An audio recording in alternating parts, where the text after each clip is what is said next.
Кім лайк басады, Құдай тағала лайк басқан саусағына құт береке берсін. Енді лайк баспағандарды ештеңе айтпай ақ қоямын, өздерің біліңдер. Міне Тоқаевтың Мәскеуге барғаны ол үлкен бір жақсылықтың басы. Ол батыстың көзін ашатын жақсылық. Тоқаев енді өзінің батыс алдында ары қарай ойнай алмайтынын біліп отыр. Қазақтар, біздің жауымыз орыс, біздің жауымыз Қытай.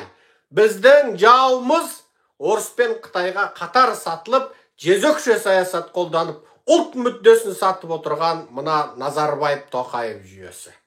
Біздің жауымыз, біздің осы Назарбаев Тоқаев жүйесі тұрған кезде бізде ешқашан жақсылық болмайды.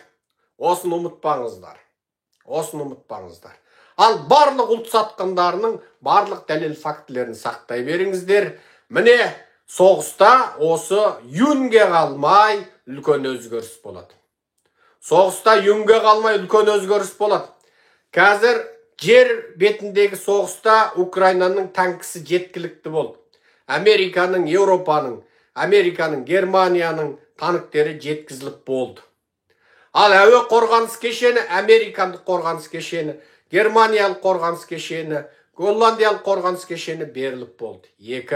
Міне ең жылдам зымыранды, ең ескі американдық қорғаныс кешені атып түсірді. Енді Украинаның кеңістігі кәдімгі ресейлік мигтерменен қорғану үшін енді F-16 беріледі. Білесіздер, F-16 ол да ескі. Бірақ Украинаның сұрап отырған сол F-16. Қазір F-35-терге дейін бар. Ана 16 сериал. Демек, 1980 жылғы Америка мен Еуропа 2023 жылғы Ресеймен соғыспақшы болып отыр. Бұл үлкен ғылым, білім, ілім, қару, жарақ соғысы. Тарихтан бәрімізге белгілі, Шыңғысхан әлемді несімен жаулады? Атпен және сүйретпе зеңбірекпен жаулады. Білесіздер. Наполеон да солай болды. Наполеонның армиясының Еуропаны қидай сыпырғанда, ол да қаруынан, өте үлкен стратегиялық, тактикалық мықтылығынан және әскерлеріне ең алғаш ұзақ мерзімге шыдамды азық-түлік жасайтын консерва технологиясын ойлап тапқанынан жеңді.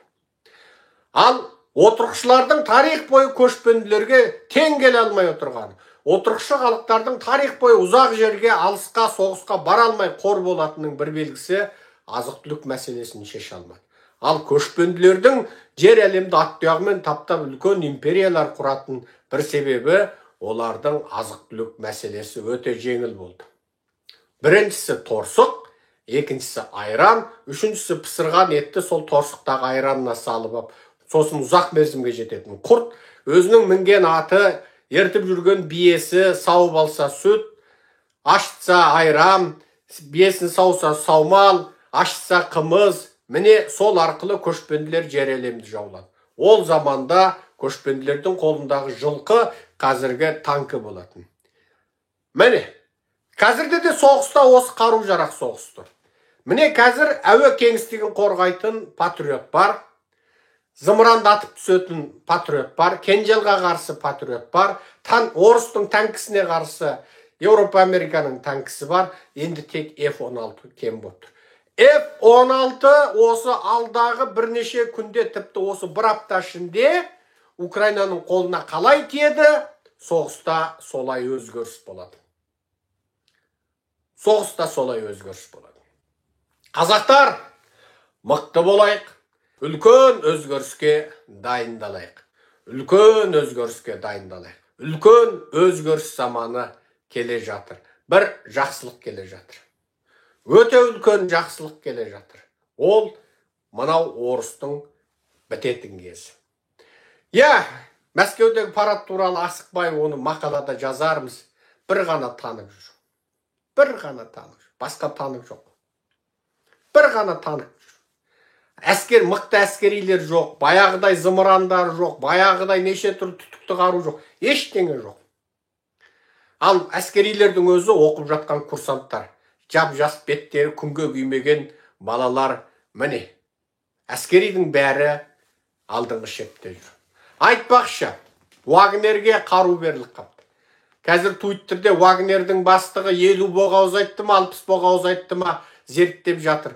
Бүкіл дүние жүзі мына Твиттерде мына орыстың боғауызын зерттеп кеткен сөз болды. Енді Вагнер ойбай қару тиді деп. Шойгуды, Герасимовты тас талқан шығарып, адам білмейтін ең сасық сөзбен боқтаған Вагнер енді соғыста жалғасамыз деп отыр. Ол деген сөз не?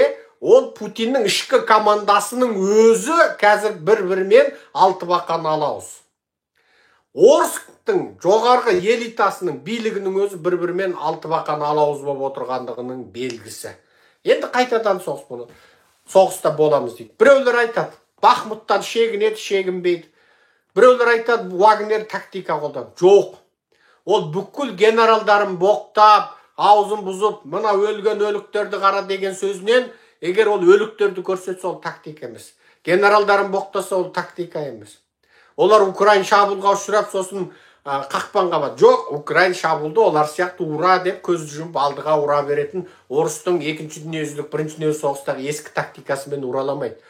Украинның шабуылы қазір Америка берген қаруларменен тұтас жасанды ақыл парасатпен. Орыстың бір танкісіне бір ғана оқ.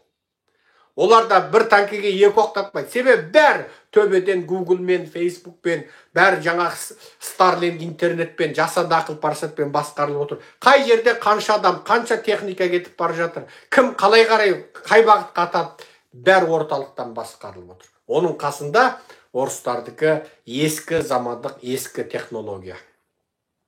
Бұл бір. Екінші бір нәрсе. Вагнер басшысы бізде қару жарақ 70% жетіспейді дегеннен ақ орыстың шипасы бітіп отырғанын білуге болады. Үшінші бір нәрсе. Қазір Қазақстан жерін басып орысқа өте сұмдық ірі техникалар тасылып жатыр. Қазақтарға айтам, бүкіл Ақтөбе шекарасы, Орал шекарасы, бүкіл мынау Жаркенттің шекарасы, Қорғас шекарасы, мына Чонжының шекарасы, мына Бақтының шекарасы, Майқапшағайдың шекарасы, бүкіл Қытаймен шекара жердегі қазақтар, қолдарыңызға телефон алыңыздар. Қандай техника қазақ жері арқылы өтіп жатыр. Бәрін видеоға түсіріп жіберіңіздер.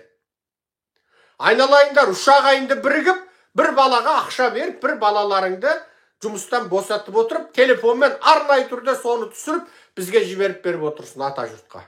Айналайындар, қазақтар, енді бір баланы жұмыстан босатуға шамаларыңыз жетер. 5 ағайынды болсаңыз, іштеріңізден келісіп, мына балаға айына 300 мың теңге төлейік әрқайсымыз деп келісіп, айлық беріп отырып бір баланы сол жолдан Қытайдың техникасы Ресейге ағылып жатқан. Соның видеоларын бізге жіберіп отырыңыздар.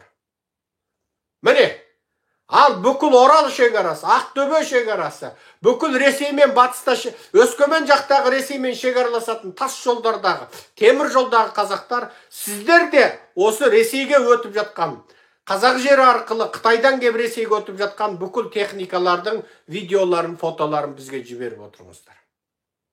Ал бұның барлығы біздің батысқа қазақ билігінің шынайы ындынын ашып көрсетуге өте пайдалы болады. Біз мына зұлым қазақ билігін, мына орыс пен Қытайдың құлы болған, мына былқылдақ, өзі Тоқаев өзі былқ-былқ еткен былқылдақ неме, сол былқылдақтың мына былқылдақ саясатын ашып көрсетсек, осы мәлкілдек, осырақшы, орыс өтіп кеткен, сәбет сасыған шалдардан ертерек құтыласыздар. Мына сәбет сасыған, орысқұл шалдардан құтылған күн, сіздердің Құдай бақтарыңызды жандырған күн болады. Аман сау болайық, қалың елім қазағым, құрметпен Серікжан Біләшұлы.